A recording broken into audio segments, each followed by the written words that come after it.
낮과 밤의 기온차가 10도 이상 벌어지는 등 급격한 기온 변화에 감기 환자가 급증하고 있습니다. 시청자 여러분 안녕하십니까? 헬로티비 아라뉴스입니다. 요즘 주위에 기침 등 여러 감기 증상으로 고생하시는 분들 많으실 겁니다. 이번 주말에는 때이른 고온 현상에 이번 주는 꽃샘추위가 이어지면서 감기 환자가 급증하고 있습니다. 하재영 기자가 취재했습니다. 이른 아침부터 감기 증세로 병원을 찾은 김 씨. 며칠 전부터 잦은 기침과 콧물 등 감기로 고생했지만 시간이 지나도 호전되지 않아 결국 병원을 찾았습니다. 아침 저녁으로 일교차가 많이 크면서 감기 환자들, 그다음에 감기 환자뿐만 아니라 요새 독감이 많이 유행을 합니다. 학생들, 특히 청소년기에 있는 연령에 있어서 독감 환자가 많이 늘고 있는데 3월 학기 초에 시작하면서 집단 생활을 하면서 많이 늘고 있는 것으로 파악이 됩니다. 목이 불편하면 갑상선이 먼저 떠오르시나요? 여성암 발병률 1위 갑상선 암이라고 하고 주변에 갑상선과 관련된 이야기가 너무 많다 보니 목에 불편감이 있으면 우선 갑상선에 문제가 있는 건 아닌지라고 걱정하는 것은 당연한 현상이라 볼 수 있습니다. 하지만 갑상선에 아주 큰 혹이 있거나 갑상선 기능에 이상이 있어서 생기는 심한 무기력감이나 심장이 벌벌 뛰는 그런 특별한 경우가 아닌 경우에는 갑상선으로 인해 목 자체가 불편한 경우는 생각보다 많지 않습니다. 그렇기 때문에 목의 불편함이 먼저 갑상선과 정말로 연관이 되어 있는지를 체크를 하고 갑상선 이외에 다른 목 부위의 불편감의 원인을 찾는 것이 중요합니다. 목이 불편하다고 하는 경우에는 여러 가지가 있을 수 있는데 목에 머물이 만져진다든지 목에 뭔가 부어 있다는 그런 느낌, 목이 조이는 느낌, 목에 뭐가 걸리는 느낌, 목에 삼켰을 때 아프다든지 뭔가 설명할 수 없는데 목에 불편한 거 등등이 있을 수가 있는데 이 모든 증상은 갑상선과 연관이 있을 수 있겠지만 갑상선 주변의 연부 조직, 근육이나 피부 및 여러 조직, 임파절, 혈관, 신경 또는 이하선이나 침샘과 같은 조직과 연관될 수도 있고 목의 안쪽인 편도나 인두, 후두 등과 연관된 증상일 수도 있습니다. 그래서 목이 불편한 경우에는 이런 갑상선 부위뿐만 아니라 주변의 임파절, 침샘, 연부조직 등 전반적인 경부 초음파 검사로 목 전체의 이상을 확인하는 것이 필요하고 후두 내시경 검사를 통해서 편도, 인두 등 목 안쪽의 상태도 같이 체크하는 것이 반드시 필요합니다. 임상 경험이 풍부한 이비인후과 전문의에게 이런 목 불편감이 있을 때 진찰을 받는 것이 매우 중요합니다. 알레르기성 비염은 콧물, 재채기, 코막힘, 가려움 등의 증상이 반복적으로 나타나며 흔해 눈 증상을 동반합니다. 이런 특징적인 증상 이외에 몸이 피곤하다든지 감정 기복이라든지 인지 기능의 저하를 동반합니다. 수면장애, 수면 부족, 이에 따른 기억력, 집중력 저하, 업무나 학습 능력의 감소가 나타날 수 있으며 심지어 우울감과 불안감도 초래될 수 있습니다. 알레르기 비염의 치료는 가장 중요한 것이 원인에서 멀어지는 것이 가장 중요합니다. 첫 번째로 해피요법을 들 수 있는데요. 알레르기성 비염의 원인이 되는 항원으로부터 멀어지면 알레르기성 비염의 증상을 완화시키고 약물의 사용량을 감소시킬 수 있습니다. 또한 임신 중에 항원에 노출되는 것을 줄이면 태어난 아이의 알레르기성 비염의 질환 발병률을 줄일 수 있습니다. 효과적인 환경 조절을 위해서 개개인의 환자가 감작된 원인 항원을 찾아서 그에 맞는 환경 조절을 해야 하므로 피부 반응 검사나 혈액 검사 등을 통해서 원인 항원 검사를 선행하신 것이 도움이 됩니다. 두 번째로 알레르기성 비염의 치료법으로 약물요법이 있습니다. 알레르기성 비염은 일단 증상이 나타나면 항원에 민감하게 반응하므로 2주에서 4주 간격으로 약물 치료를 하는 것이 좋습니다.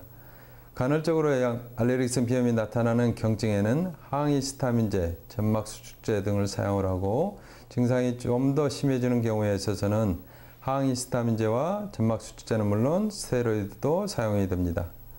그 외에 증상도 심하고 증상이 나타나는 기간도 긴 중증 지속성 알레르기성 비염의 경우에는 비강용 스테로이드를 사용하고 코막힘이 심한 경우에는 단기간의 스테로이드, 비강용 점막 수축제 또는 류코트리엔 조절제를 사용하기도 합니다.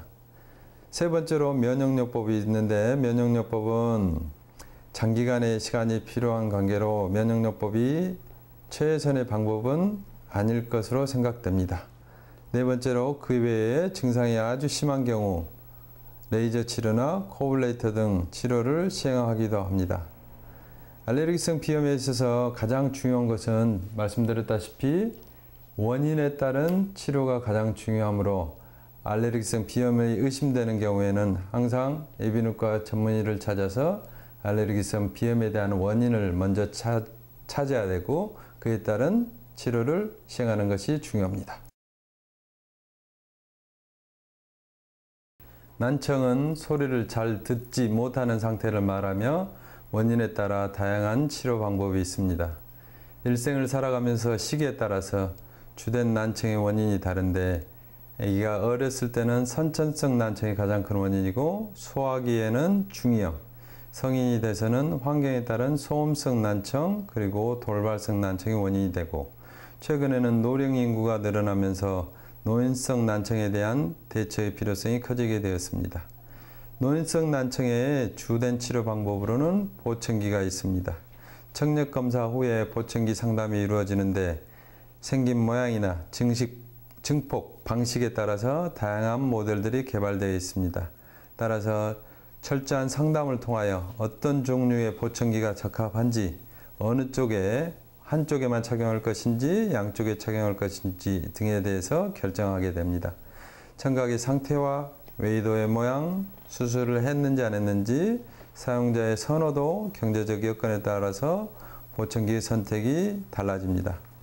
이런 전문가와 함께 선택된 보청기는 적절한 사용법과 조심스럽게 관리하는 법을 배워야 하며 주기적인 방문과 재활이 필요합니다. 저희 이비인후과에서는 이 모든 과정을 원내에서 직접 조절 및 관리를 하고 있습니다. 어지럼증의 원인은 귀의 문제가 가장 많습니다. 어지럼증의 원인은 귀의 문제, 뇌의 중추신경계의 문제, 전신의 문제, 심장의 문제 등 여러 가지가 있는데 귀의 문제가 80% 정도로 가장 많은 부분을 차지하고 있습니다. 다음과 같은 증상이 있으면 이비인후과적인 철저한 검사가 반드시 필요합니다. 가만히 있어도 눈을 뜨면 천장이 빙빙 돈다. 내 몸이 빙빙 돈다. 몸의 중심이 잘 안 잡히며 한쪽으로 기울어지거나 쓰러지려 한다. 아찔하다. 눈앞이 흐려진다. 어지러우면 귀가 꽉 막힌 것 같다. 어지러우면서 속이 메승메승하고 토할 것 같다. 동반 증상으로 이명이 생긴다거나 귀가 잘 안 들린다거나 이런 증상이 있을 때는 꼭 전문 이비인후과를 찾아서 이비인후과의 전문적인 검사를 하시는 게 필요합니다. 저희 이비인후과에서는 다양한 경험을 바탕으로 어지럼증에 대한 최신 비디오 안진 검사 등을 도입하여 정확한 진단 및 체계적인 관리 시스템으로 효과적인 어지럼증 치료를 하고 있으며 재발을 방지하는 데 탁월한 효과가 있습니다. 온도 차이가 아침 저녁으로 많이 차이가 나면서 환절기에 감기 환자도 많으신 걸로 알고 있습니다. 감기 증상은 다양하니 목이 간질간질 아프시다든지 콧물, 기침, 가래, 그다음에 심한 경우에는 이제 숨이 차다든지 목소리가 변한다든지, 그다음에 코의 증상뿐만 아니라 귀가 또 먹먹해진다든지 이렇게 다양한 증상이 나타나는데 이 다양한 증상이 코, 목, 그리고 귀와 같이 다 연결이 되어 있기 때문에 귀와 코와 목을 한꺼번에 전문적으로 다 볼 수 있는 이비인후과에 찾아주셔가지고 이비인후과적인 전문 진찰을 통해서 치료를 하시는 것이 중요합니다. 저희 신대 상쾌한 이비인후과에서는 귀와 코와 목에 철저한 검사를 할 수 있는 전문적인 내시경들을 최신 장비들과 함께 도입하여 귀, 코, 목에 대한 전문적이고 철저한 검사를 통해서 귀, 코, 목은 저희 상쾌한 이비인후과에서 확실히 책임지고 치료를 해드리겠습니다.